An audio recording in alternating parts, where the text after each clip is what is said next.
Hello, Morongo Basin, and listeners around the world online at Z107.7 FM.com. Here is the Z107.7 Local News for Wednesday, January 14th, 2026. A man out on bail for charges related to domestic violence was arrested on suspicion of burglarizing and vandalizing his ex's home.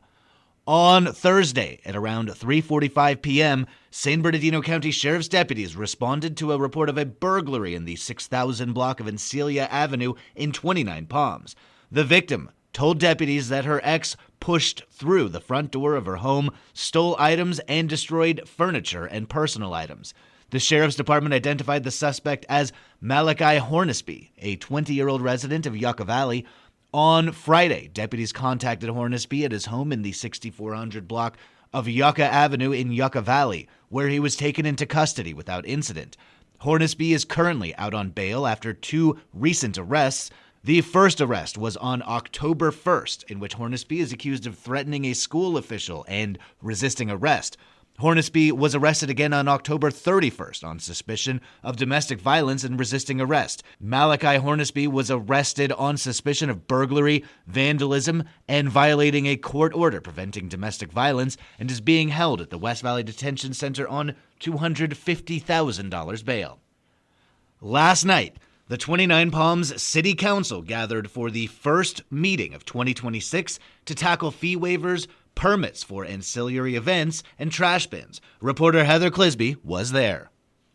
The 29 Palms City Council met last night to discuss plans for the new year. An agenda item from the consent calendar was pulled for discussion and voted on separately. Regarding an updated city policy around fee waivers, residents voiced concerns that fiscally sponsored nonprofits would be exempt from 2 free facility rentals now allowed each year. Others worried about groups that are in litigation with the city. Would they be affected? Mayor Daniel Mintz noted that any group can appeal the issue free of charge, and the resolution passed unanimously. With Mintz abstaining, a public hearing focused on a possible ordinance pertaining to ancillary activities, such as live entertainment and commercial activities. Community Development Director Keith Gardner announced a more streamlined process that removed the need for a separate permit that instead will be tacked on to an existing business license. The fee for the entertainment license is proposed to be the same as the initial business license and the same for annual renewal in the future.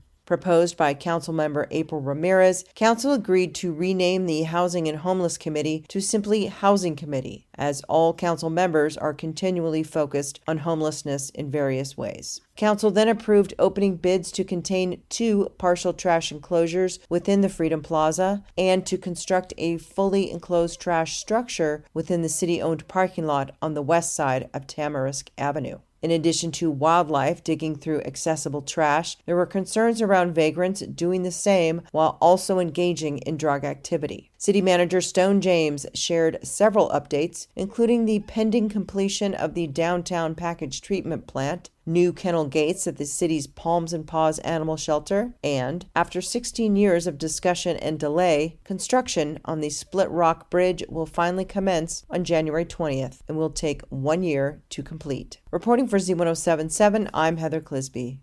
The town of Yucca Valley's development code was challenged at last night's Planning Commission meeting. Online news editor Robert Hayden joins us with the story.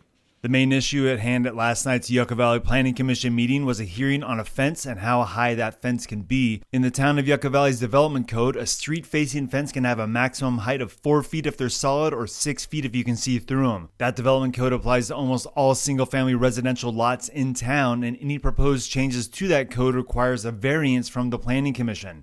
That's what Kate Shaw was seeking last night. She's the property owner for a home that sits on the corner of the 58,000 block of Alta Mesa Drive and Hanford Avenue. She bought the previously derelict property and fixed it up from an abandoned party house into a short-term rental. She says that before she put up the fence years ago, break-ins and vagrancy were common on the property. But after putting up a 6-foot metal corrugated fence, the theft stopped. But after lowering the fence to a more hoppable 5 feet, the house has been broken into twice. People just literally hopped over the fence. It's a notable home in the area because it is renovated. renovated. As we all know, there's this like go back to LA mentality around any homes that are renovated. So it kind of makes it a target as it's 2-story, it's renovated. Kate isn't from LA, not that that matters. She says that along with security concerns, a direct line of sight into her property makes it feel exposed. She's requesting the Planning Commission allow her to keep her fence as it is and even bring it back up to 6 feet. Senior planner Jared Jerome presented the town staff's due diligence on the matter with photos and measurements of the fence and property lines.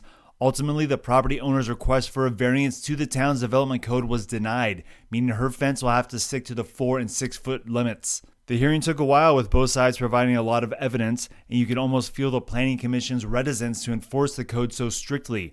Deputy Town Manager Shane Stuckel provided comment saying that these type of variances set a precedent in the town's code, which requires the type of careful consideration the Commission was giving this request. In order to deviate from that standard, there has to be a physical characteristic of your property that makes you different from every other property in that zone. The topography, the geography, the shape of the lot, those types of things. So what staff has presented to you this evening are facts that in staff's opinion, there's no physical differences of this property compared to other properties that would support a variance. Planning Commission members did provide suggestions to the property owner on some fencing solutions that would fall within code but still allow some privacy and security. You can see a longer version of this story on our website, where we'll also have updates on the El Pollo Loco and Nice Dream Ices, both coming to Yucca Valley. That's at Z107.7fm.com. Reporting for Z107.7 News, I'm Robert Hayden. The Morongo Valley Community Services District is holding a special session meeting tonight to discuss two significant issues regarding two of the CSD's sitting board members, including accusations of violence against one sitting board member. The board will discuss the claims submitted by Morongo Valley Firefighters Auxiliary Vice President and local business owner Christopher Cross. Cross claims he was assaulted by CSD Board Director Johnny Tolbert during the CSD's Thanksgiving food drive in November. In a revised agenda issued late last night, the CSD says that board member Eva Rolls will tender her resignation from the board. Director Rolls won an election to serve on the CSD board in November of 2024. She will be the fourth board member to resign in 2 years, and she was elected to replace one of 3 board members who resigned earlier in 2024. In her resignation letter, Rolls claims that she has been harassed by Christopher Cross. Rolls rents office space from Cross and serves on the Firefighters Auxiliary Board with him. The CSD's General Counsel, Stephen Kennedy, is also expected to resign at tonight's meeting. No reason was provided. The Morongo Valley Community Services District Board meets tonight at 6 p.m. at Covington Park Community Center in Morongo Valley. The Yucca Valley Airport District Board of Directors meets in regular session this evening. They will elect new officers for 2026, review their budget, and receive the results of their Caltrans inspection. The Yucca Valley Airport District Board of Directors meets tonight at 6:30 p.m. at the Yucca Valley Community Center. And finally, did you know there is a group in the desert that regularly shows classic films? Here's reporter Adeline J. Wells with more about the Desert Classic Film Society and their upcoming screening of a 1960s horror film.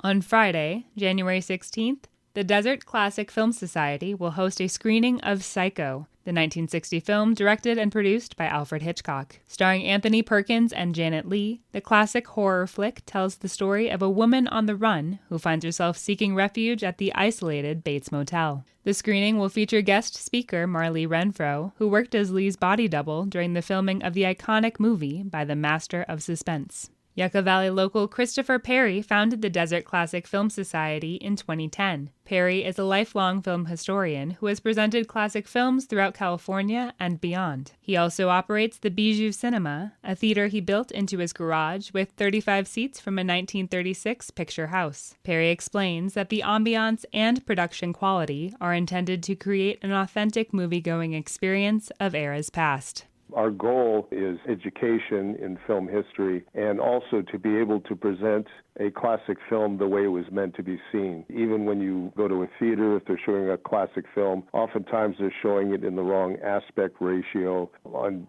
television, they're showing it with cuts to the film. We show the films uncut. We have a 7.1 surround sound system because a lot of films in the 50s were made with stereophonic sound. And if the film was made in 3D, we show it in 3D, the way it was meant to be seen. The Desert Classic Film Society currently has over 1,700 members throughout the Inland Empire and Los Angeles. Events feature not only screenings, but also professional presentations of the classic films. It's usually vintage classic films, mostly from the 20s, 30s, 40s, 50s. Usually we want films that are classics or films that are historical artifacts. They may not be, the finest example of a certain genre of film, but historically they're fascinating to look at today. We always have a mini lecture before the film and a question and answer session after the film so people can learn about classic films. Friday's screening of Psycho will be followed with an interview between Perry and Renfro, whose role as a body double was key in the film's infamous shower scene. She worked for 7 days shooting Psycho, and almost all of that was for the shower sequence. So she's actually in more shots of the shower sequence than Janet Leigh. Psycho will screen on Friday, January 16th at Bijou Cinema in Yucca Valley. Doors open at 6:30 p.m., with the screening to follow at 7 p.m. Tickets are $10 at the door, and reservations are required ahead of time. To reserve a seat, visit this story at Z107.7fm.com. Reporting for Z107.7 News, this is Adeline J. Wells. That's our local news. Hear local news 7 times a day, 7 days a week at 7, 8, 9, noon, 4, 5, and 6. Reporting for the Morongo Basin News Leader, the award-winning Z107.7 Local News, I'm News Director Jeff Harmatz.